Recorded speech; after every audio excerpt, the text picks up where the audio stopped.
Well, a high-profile murder case from 3 decades ago is getting a fresh look because of a Netflix documentary that debuts today. The Menendez case is one of the most infamous criminal trials in America. The brothers accused of the murder of their wealthy parents in Beverly Hills. It was like an incredible soap opera.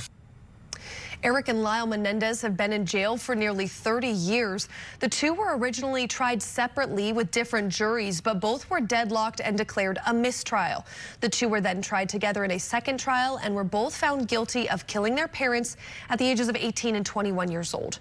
Both the Netflix documentary and the drama released a few weeks ago have brought this case back into the spotlight, which has led the Los Angeles County District Attorney to re-examine evidence of their alleged sexual abuse.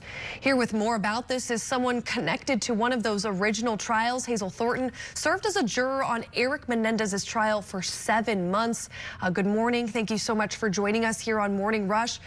Talk about what this has been like for you, reliving this case more than 30 years later. It's got to be so fascinating and strange to have this all come back so much later. Good morning, Alexa. Yes, it's kind of hard to believe that people care what I have to say 30 years later. But I think it's wonderful that people are taking another look at the case.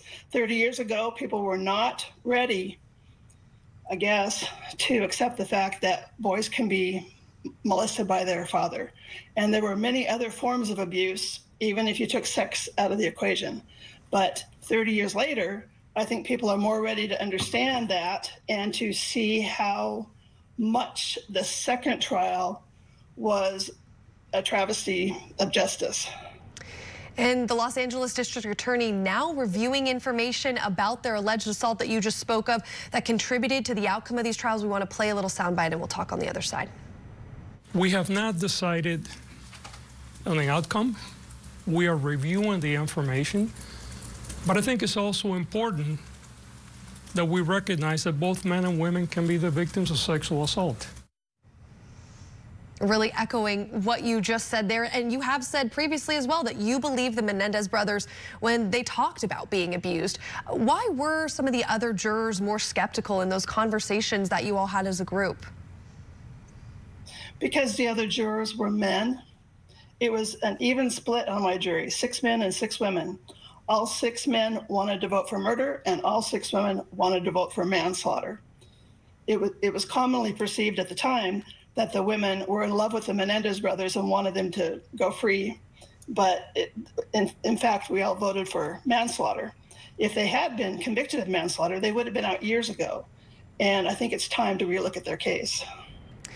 It's overdue, way overdue. And how do you believe the initial murder trial and the outcome, frankly, would have been different if it were held today?